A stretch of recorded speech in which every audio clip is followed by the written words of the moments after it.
Le député Les Républicains des Alpes-Maritimes et soutien de François Fillon est mon invité ce matin. Bonjour Éric Ciotti. Bonjour. Les chiffres du chômage sont tombés hier soir à 18 h. Ils font état d'une hausse sur le mois de décembre, mais d'une baisse sur l'ensemble de l'année 2016 de 107 400 demandeurs d'emploi de moins. C'est une première baisse annuelle depuis 2007. Très honnêtement, est-ce que vous diriez que sous François Fillon, vous auriez fait mieux ? Bien sûr. Très certainement, on aurait fait mieux parce qu'on aurait appliqué les politiques qui ont marché ailleurs. Sur le quinquennat de François Hollande, le chômage en catégorie A a augmenté de 600 000 personnes. Il y a 1 300 000 inscriptions de plus à Pôle emploi en 2017 qu'en 2012. La réalité, elle est là. Alors que parallèlement, vous l'avez vu, le chômage a diminué fortement en Grande-Bretagne, en Allemagne, en Espagne. Donc tous nos grands partenaires ont fait mieux que la France. Pourquoi ?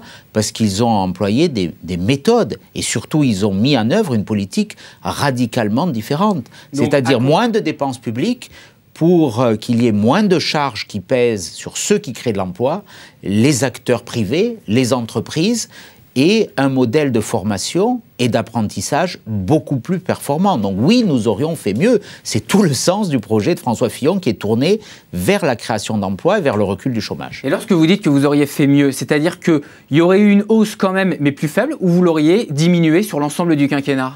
L'objectif est... on ne fait pas le film à l'envers. L'objectif, bien sûr, mais la réalité. Les autres pays ont diminué le chômage sur les 5 dernières années, ont vu le chômage diminuer. Et je pense que, et nous sommes convaincus que les politiques qui sont aujourd'hui au cœur du projet de François Fillon vont faire massivement reculer le chômage. Une politique qui repose sur une baisse des dépenses publiques.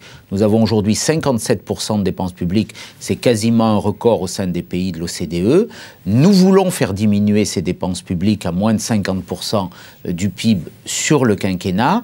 Pourquoi ? Parce que cette baisse des dépenses publiques sera assortie d'une baisse des prélèvements obligatoires qui pèsent notamment sur les entreprises, avec une diminution des impôts et des charges de 40 milliards d'euros au service de la compétitivité et donc de l'emploi. Des mesures ont été prises dans ce sens-là par le quinquennat de François Hollande, par exemple comme le CICE, et pourtant on voit bien que... Oui, mais ces mesures ont été contrariées et se sont inscrites dans un cadre contradictoire. On a eu d'un côté le CICE, dont les effets, je veux le souligner, notamment budgétaires, seront à la charge des successeurs de M. Hollande et des gouvernements actuels, puisque le coût du CICE, ce sera 20 milliards d'euros en 2017 et en 2018 pour le budget de l'État. Donc c'est un chèque en blanc sur l'avenir. Et en même temps, on a vu qu'il y a eu une augmentation massive des impôts et des charges qui ont pesé sur les entreprises et donc qui ont fragilisé leur compétitivité. Donc on a envoyé, le gouvernement actuel a envoyé des messages contradictoires et à la sortie, il n'a eu que des résultats médiocres. Allez, Éric Ciotti, autre sujet, on va revenir sur votre candidat François Fillon qui organisera dimanche prochain, donc le 29 janvier, son grand meeting à la porte de la Villette. Le 29 janvier, c'est également le jour du deuxième tour de la primaire de la gauche. Y a-t-il un excès de confiance chez François Fillon ? Il y a la volonté de tracer sa route, de garder le cap, celui qui lui a donné la victoire à la primaire. Mais pourquoi avoir choisi cette date-là précisément ? C'est le lancement de sa campagne. Je crois qu'on est fin janvier. C'est le moment où il va prononcer ce grand discours qui va porter son message pour toute la campagne, qui va installer sa vision de la société actuelle et surtout sa vision de notre pays demain, d'une France que nous voulons consolider, d'une France que nous voulons voir de retour sur la scène internationale, que nous voulons moins fragiliser par ses faiblesses économiques. Et lui redonner un élan ou pas ? Parce qu'on voit bien que dans certains sondages, notamment un sondage Cevipof publié récemment, une baisse de 3 à 4 points chez François Fillon, et puis d'autres sondages qui montrent que les Français sont plutôt mitigés sur sa campagne. Est-ce qu'il a fait une mauvaise entrée en campagne, François Fillon? D'abord, ces sondages le donnent tous gagnants. On est fin janvier, c'est un moment clé. Traditionnellement, et on l'a vu sur la primaire de la gauche en 2012, il y a un tassement après l'élan qui est porté par la primaire. Il y a eu un léger tassement, dans les enquêtes. Et encore, les enquêtes, vous savez, sont très loin de faire l'élection, mais il y a un socle très très fort pour François Fillon.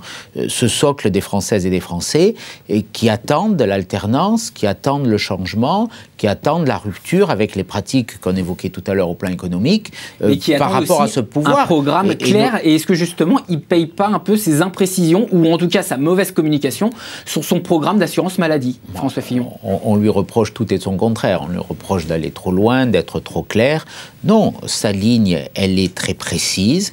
C'est celle d'une politique de réforme dont notre pays a besoin, que tous les pays qui ont réussi, j'y reviens, ont mis en œuvre. La France s'est exonérée de ses efforts et aussi de ses réformes, parce qu'il ne s'agit pas que d'efforts, il s'agit de changements structurels, plus de liberté à ceux qui investissent, à ceux qui créent, à ceux qui génèrent des emplois. Et en même temps, le programme de François Fillon repose sur un pilier très fort, celui d'une autorité républicaine restaurée, au service d'une plus grande protection des Français. Notre pays est menacé, il est menacé par le terrorisme, il est en prise à l'insécurité, il subit des flux migratoires incontrôlés. Nous avons la nécessité, l'exigence, aujourd'hui, de réaffirmer l'autorité de l'État qui a été extraordinairement affaiblie au cours des 5 dernières années. Et est-ce que c'est sur cette autorité de l'État, sur ces sujets régaliens, que François Fillon compte contrecarrer la montée, en tout cas dans les sondages, dans les études d'opinion, d'Emmanuel Macron, qui pourrait peut-être avoir un nouvel élan dimanche prochain, puisque au second tour de la primaire de la gauche, qui aura lieu dimanche, il y a une dynamique, en tout cas pour l'instant, favorable à Emmanuel Macron. Et dans ce cas-là, si ça se confirme en victoire, l'éviction de Manuel Valls pourrait libérer un espace politique au centre pour Emmanuel Macron et le renforcer face à François Fillon. Je n'y crois pas. Vous y croyez pas? Je n'y crois pas, très clairement. Je pense que Macron, c'est une illusion. C'est l'illusion d'une communication très bien rodée, mais qui repose sur un socle très fragile. On parlait du socle de François Fillon, un socle de conviction, de mobilisation, de réforme. 10 000 personnes dans un grand meeting, oui, c'est une illusion. Il y a de la curiosité, peut-être, sans doute. Mais quel est le bilan de M. Macron lorsqu'il a été secrétaire général adjoint de l'Élysée? C'est lui qui a fait commettre à M. Hollande, puisque c'était son conseiller en matière économique et sociale, les erreurs funestes de ce quinquennat. Quel est son bilan au ministère de l'économie? La loi Macron, elle a donné quoi? Absolument rien. Quel est son projet pour la France? Quelles sont ses idées? Quelle est sa vision de la lutte contre le terrorisme? Quelle est sa vision de la lutte contre le communautarisme? Je vois même beaucoup de faiblesses dans les propos qu'il a tenus. Une forme de justification du terrorisme en disant que la France avait une part de responsabilité. Il avait dit ça au lendemain de Charlie Hebdo. Une forme de complaisance avec le communautarisme. Donc, pour moi, Macron, c'est une illusion. Et quel est le constat après la primaire de la gauche? Quel sera le constat dimanche? La gauche, elle est éclatée. La gauche, elle aura 3 au minimum candidats, peut-être 4 si un écologiste, Monsieur Mélenchon, Monsieur qui lui est dans une vraie rupture, il n'a pas participé au bilan de ce quinquennat, et Monsieur Hamon, Monsieur Valls, et avec Macron.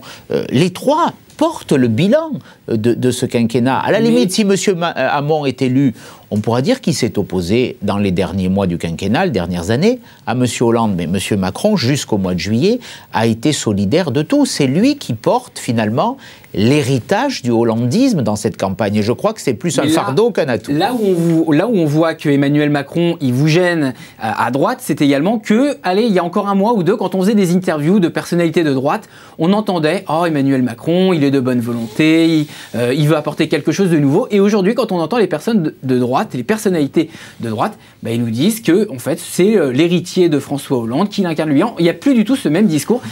Vous vous réveillez un peu tard sur le phénomène Macron, finalement, qui semble en tout cas émerger. Personnellement, j'ai toujours tenu le même discours et porté le même regard sur Emmanuel Macron. Je parlais de la droite en général, pas forcément vous. Je pense et je persiste à penser que c'est une illusion médiatique et que face à cette illusion, il y a une force concrète, portée sur une volonté de réforme puissante, sur un changement radical qu'incarne François Fillon. Et puis, dans ce monde extraordinairement complexe, avec des évolutions démographiques, avec des mouvements économiques très forts, avec des menaces géopolitiques, je crois qu'il faut une personnalité qui ait l'expérience de l'État. J'imagine assez mal M. Macron être face à M. Poutine ou à M. Trump ou à Mme Merkel sans aucune expérience de la gestion, de la direction d'un gouvernement ou d'un pays. François Fillon incarne une fonction présidentielle restaurée, forte, avec des convictions, mais aussi avec une personnalité, avec une puissance présidentielle rehaussée. Merci Éric Ciotti, je rappelle, député des Alpes-Maritimes et soutien de François Fillon.